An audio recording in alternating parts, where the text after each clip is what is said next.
sant yàlla.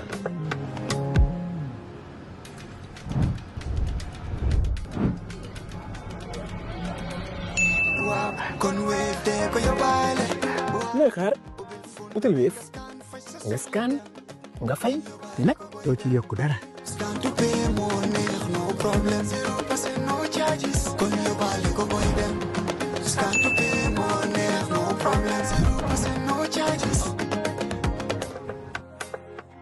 Jar Oil Company stands tall as a trusted name in energy, keeping the Gambia moving with service stations across the country and a commitment to innovation and reliability. In Farafenni, Jar Group is reshaping our industrial landscape.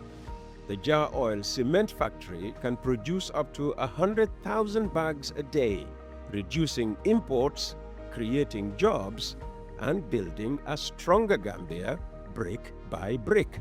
And in the heart of the Central River region, Jar Farming Initiative is cultivating food security. With thousands of hectares under development and modern irrigation, Jar Farming is turning the Gambia's soil into abundance. Jar Group is more than a company.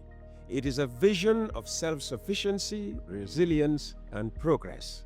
The Jar Group of companies, investing in industry, agriculture, and energy, building the Gambia's future today.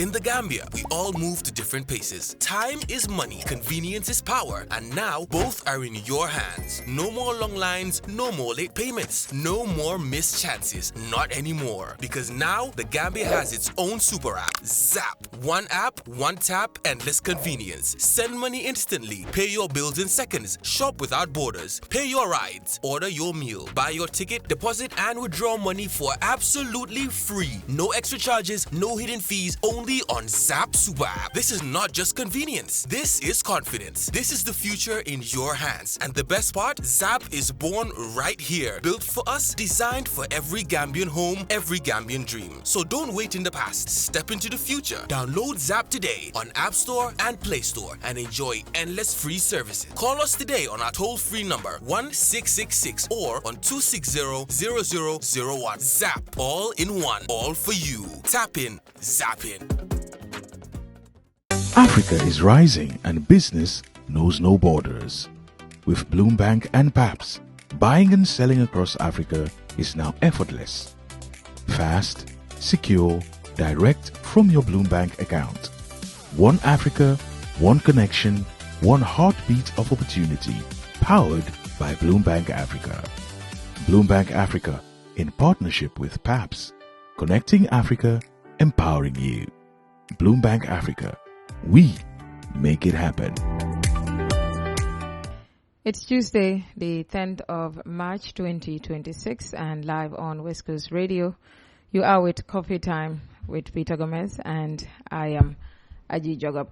Welcome back to the second hour of the program as we welcome Dr. Ismaila Ceesay, Minister of Information, Media and Broadcasting Services, as usual, for updates and news from the executive. Doctor, welcome back once again. It's good to have you. Good morning. It's good to be back again, once again. Yeah, and yes, as usual. What's new? What's new? Yeah. I've got a few updates from government. Okay. Primarily, one is from the Office of the President, which announces that the President Adama Barrow presided over the swearing-in ceremony of Mr. Keba Sall, Mr. Mariam Njai, and Mr. Edmond Sonobi as commissioners of the Public Service Commission. This event took place at the State House last Thursday. We all know the importance of the Public Service Commission. It was established to manage the civil service, but also to ensure the integrity of the civil service, to instill professionalism and ethics in the civil service, oversees also appointments and recruitments, but also confirmation of appointments, but also disciplinary procedures as well. So it's a very important institution. Therefore, people who are going to serve in that commission should be people of high, character, high integrity, So just inform public that these 3 people, distinguished citizens, have been sworn in to serve in the commission. You think, why did the government see need to establish such a commission? No, this commission has been existing since God knows when. It's just that commissioners come and go. Some retire, so they've got new commissioners. But based on the constitution, every commissioner must be sworn in. So it's part of but the commission has been here for a long time. So just that we were new commissioners that were supposed to be sworn in line with the constitution. Okay. Now the second update is also from the Office of the President. The Office of the President released a statement, and the President, in his capacity as the 15th chair of the OIC, released a statement last week concerning the war in the Middle East, including U.S., Israel, and Iran. And he called for restraint and peaceful dialogue amid rising tensions involving the U.S., Israel, and Iran, urging respect for sovereignty and protection of civilians. We all know the President is currently the chair of the OIC, and therefore is doing a lot of work behind the scenes diplomatically to ensure that this war concludes as soon as possible. As part of these efforts, he released a statement last week urging for restraint and peaceful dialogue as a means of resolving the crisis. In the same vein, the President also held a telephone conversation, again in his capacity as the 15th chair of the OIC, with Tamim bin Hamad Al Thani. This is the Emir of Kuwait. The Emir of Qatar. Okay.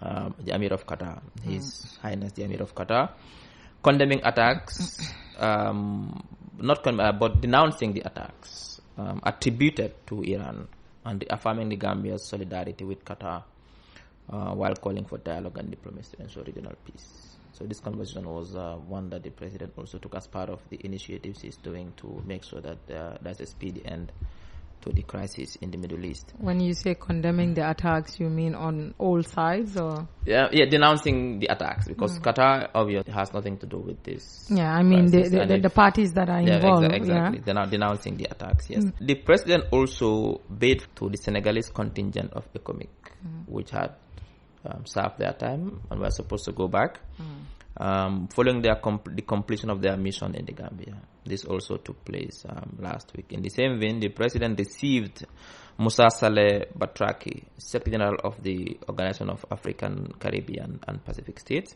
who briefed him on preparations for the upcoming summit in Equatorial Guinea, but also on ongoing institutional reforms. Now, then we have updates from the Minister of Tourism and Culture, Arts and Culture. The Honorable Minister, Mr. Abdullah Job, led a high-level delegation to the ITB Berlin 2026 trade fair in Berlin to promote Destination Gambia and strengthen international tourism partnerships. We all know that the minister is doing a lot of work behind trying to reform the sector, the tourism sector. Gambia has been known as a major tourism destination.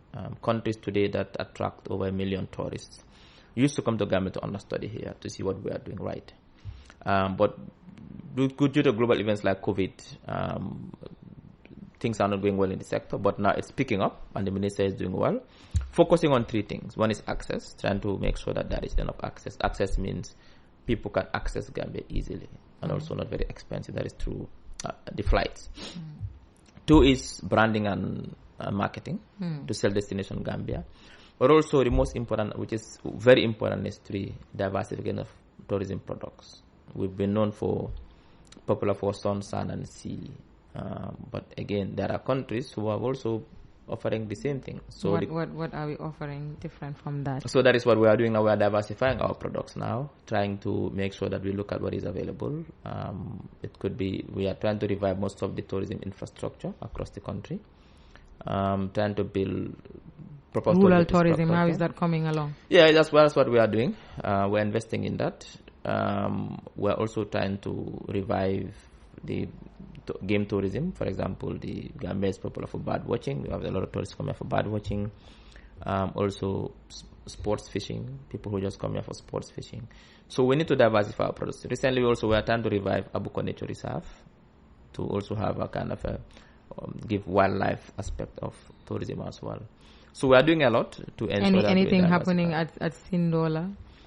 I'm not sure about that specifically. I know that we are trying to construct some resorts around the country. Recently, we laid the foundations in Tangier to build almost 7 hotels with a big tourism park there. It's a big infrastructure in Tangier.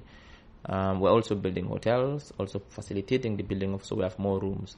Also promoting conference tourism. If you look at this year alone, the amount of international conferences that took place in the Gambia is enormous, considering the fact that we have the facilities now. The VVIP lounge at the airport, the conference center, the roads are good. This attracts conference tourism as well. That is why recently a lot of international conferences took place at the Sadr Kairaba Jawara Conference Center, because of the facilities are really good facilities for conferencing. So we are doing a lot in diversifying the products, moving away from traditional tourism to more innovative tourism. So this is part of the thing that the minister is doing in trying to revive that sector. Now, then we have another update from the Ministry of Basic Education. They've launched a nationwide training for data collectors ahead of the 2025-2026 annual school census with support from the World Bank under the RISE project.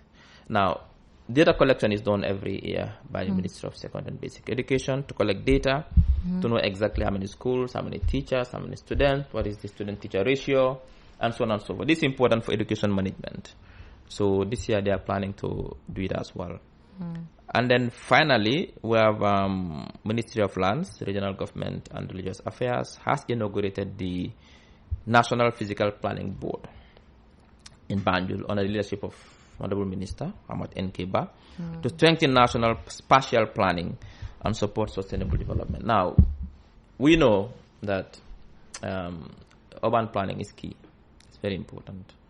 And the government takes it very seriously. Now that we've understood that over 60% of the population are living in urban Gambia. Urban Gambia was not built to house 6% of the population in terms of the services, in terms of the water, telecom services, electricity, housing. So we need to do replan and also make sure that the planning is aligned with population growth. Our population is growing, but also demographic dynamics, demographic changes. That is why it's important to set up this board to look at all these issues to see how we can really properly plan the Gambia in a manner in which it is consistent with people getting access to services, access to housing, access to water, access to electricity, access to educational facilities, health facilities, and so on and so forth. So this is really a good job by the Minister of Lands. According to what you just said, we were talking to Mr. Gajigo yesterday on yesterday's program, and he made reference to certain areas that are very important, but notably related to what you just said about the provision of basic human services by government to the people, and this was in regards to the provision of electricity to the entire country, and the government's project about electrifying the whole nation. Universal access. Exactly, the universal access program. He argued about how that is inapplicable given the conditions that NAWEC is in financially, how electricity is acquired and provided, and in the way that government is planning to disburse this. I mean, how would you explain this to explain this comprehensively in a way that he is saying is inapplicable, but no, I mean, this is a possibility because he has given very concrete explanations about we are not providing, we are not giving ourselves this electricity. It's not provided by us 100%. We are buying it from Senegal, he claims. No, but look, energy this is not true. There's no politics in energy. I mean, Dr. Gajigo is confused, and in the process he's trying to confuse you and the population. What is he trying to say? So energy has 3 components: generation, transmission and distribution, and commercial sale. He is saying we don't have enough energy ourselves to do this. But universal. Isn't Germany and other countries, EU, buying energy from Russia and Ukraine? Can we buy? No, but that's what we are doing.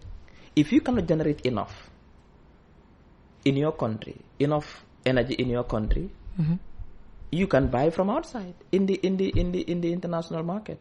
He's claiming we don't have enough money. But who's saying that? But listen, are we struggling to pay for it? Aren't we getting electricity? Aren't you paying your cash power? What you pay in your cash is what it takes to buy again. It's simple. So, I mean, he's shifting the goalpost always. People wanted electricity. That's what they were all saying. Now there's no electricity, it's not stable. Now we provided that. Now they're saying, no, in fact, the energy you are using is not yours. You buy it from outside. I mean, how many things do we buy from outside that we use in this country? How many things that are bought outside, that we import, that are used in this country? That because we don't have enough production capacity in-house, we complement from buying outside. Today, Jambo is producing 23 megawatts. We have commissioned one in Soma, 150, starting with 50, scaling it up. So we are trying to do the green transition. We are coming to make sure that in the medium to long term, we're energy secure and we produce and generate our own energy. But in the meantime, nothing is wrong with buying from the international market. What's wrong with that? How many things are we using that we buy from outside? That we don't have rice. Okay, let's look at rice as our staple food. Do we produce all the rice we use in this country? Do we? We don't. Exactly. We produce some here, at least 20%, 25% is produced here locally. The same time we import from outside. Now our plan is, as a government, by 2030, we'll be rice self-sufficient. We will not import from outside. That's our plan. That's what we are working towards by 2030. So can anybody tell us that, okay, you are not providing the rice you eat from inside, so therefore you are not doing well? That's a very basic, confused, illogical statement. Okay. So yes, we are buying from outside. Because look, in economics, that's what they call comparative advantage. Nations trade with each other. What that means is that you are good at making milk as a country, and your cost of production is low for many reasons. It could be for many reasons. It could be cheap labor. It could be you have the low natural raw materials and so on and so forth. Country B is good at making cheese because country B has the conditions to make cheese at low production, cheap production. You trade with each other. They buy your milk, you buy their cheese. Now, if, for example, now we realize that generating all our energy here is more expensive than it's cheaper for us to buy from outside, why can't we do it? Countries do it. Doctor, let's... So the issue is that currently as we speak, we can source from outside cheaper, and we are also generating inside the Gambia, but the long-term plan is to be energy sufficient, and we are going to do that. But for now, it's cheaper, and energy doesn't have borders. There's no politics in energy. The countries in the EU were buying gas and energy from Eastern Europe. Okay. Let's go to another opposition politician. I'm sure you have heard Nene Yasin earlier on the program, who was making claims to counter what you said on your last appearance on the show here. She also went on to make a challenge or put up a challenge against the president with party's flag bearer. What's your opinion or your take on what? On her opinion or her counterclaim on what you said about her? Listen, I mean, you clearly made statements. Look, that she. See, I didn't listen to her. You didn't. Because she did challenge the president. Yeah, I can tell you that. No, what I'm saying is challenge the president on what? On a debate, to have a debate. But let them force have a political party. Debates do happen. Let them force have a political party, and now we can sit and talk as equals. For now, it's a movement. The PPP is not a political party? No. It's not a PPP. Is it PPP? It's not PPP. She is part of the PPP. No, yes, they formed an alliance with PPP. Exactly. Because they could not form their own political party because they didn't have the base. If they could form their party, they could have formed their party. Anybody who comes and, trying to annex yourself in a political party because you cannot build your party, you are in trouble. But that is not even important. That's insignificant. What is important is that, just to close this chapter, about the numbers. Clearly, she doesn't understand the budget. And giving power to people like that, it's like giving a child of 5 years whiskey and a shotgun. They'll get drunk and kill everyone. Now, she took the entire budget of OP, and divides it into the number of days, and then gets a figure and says that this figure is what OP eats every day. Now, OP's budget. Is that wrong? It's not wrong. Is even wrong is a very nice statement. You're saying the way she calculated it. So if you say, for example, that OP gets $10 million every year, that's their budget for OP.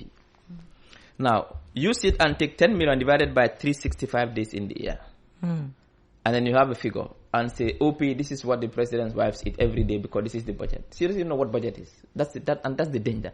She doesn't know what budget is. She don't understand the budgeting process, and she doesn't know the different allocations of the budget. And I think that is scary for someone who wants to lead this country. Now, the way the budget works, OP is allocated a budget. I think this year is about, let's say, $1 billion, if I'm not wrong.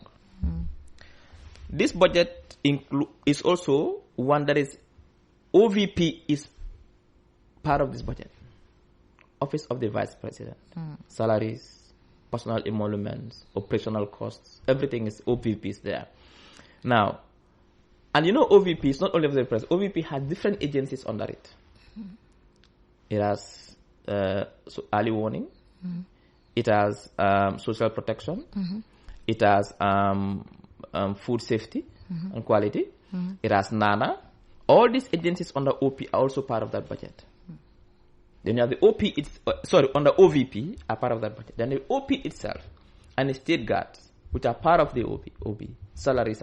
So how can you take a budget and say, so she literally saying that the budget is only for food, not for personal emoluments, such as salaries and allowances, not for operational costs like fuel, vehicles, electricity. Although she put all those out. So she's saying that the OP budget is only for food. And that is clear manifestation that she doesn't understand what the budget is, what the budget process is, and what our budget's for. She has no idea. She has no clue about these things. And I think to her, do herself a favor. She should just stay mute and let people who understand deal with these issues. Let her go and do what she's good at doing. So, what about the debate? What debate? Who will debate with these people? I mean, you cannot bring ourselves down to that level, please. You're not going to have... People don't understand basic budgeting. How can you debate people who don't understand basic budgeting? It's like... You tell, all the more reason to take them up on the challenge, don't you think? Who? The PPP, that is. They are flag bearer before the elections. No, if all these claims you're making, I mean, it would only... Like you say, emphasize whatever statements you're making right now. If a debate is organized by a recognized institution in this country, like the IEC or any other institution, like Gambia, then we can see how it works. But they cannot. People like this cannot debate them because obviously you're wasting your time and energy. You'll be really wasting your time because there's nothing to debate with these people. People don't understand these things. It's like. So you're saying the president will not debate Ceesay? No, it's impossible. It will never happen. Never. The president has nothing to prove right now. The president has worked and delivered. And government's not going to vote for him. There's no debate for what? What will you debate? Anything else you'd like to add? Because we want to let you go really early today. Yeah, no, there's nothing to debate. No, that's a no-go area. It's a no-go area. It's not even discussable. It's not negotiable. Not negotiable. Well, that is clear enough. Thank you very much for your time this morning, Doc. All right. It's been good having you. Thank you.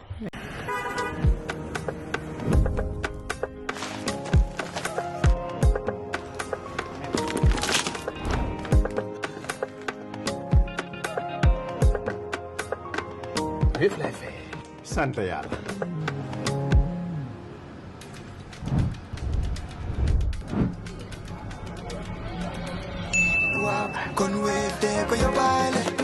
looy xaar utal Wave nga scan nga fay nag doo ci yokku dara.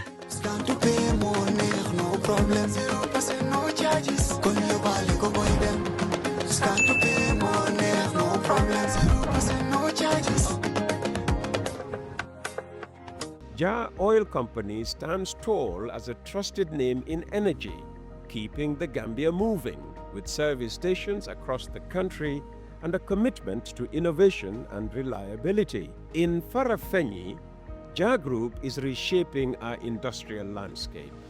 The Jar Oil Cement Factory can produce up to 100,000 bags a day, reducing imports, creating jobs, and building a stronger Gambia brick by brick. And in the heart of the Central River region, Jar Farming Initiative is cultivating food security.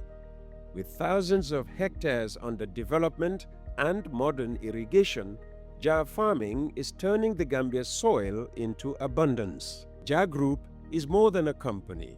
It is a vision of self-sufficiency, resilience, and progress. The Jar Group of companies, investing in industry, agriculture, and energy, building the Gambia's future today.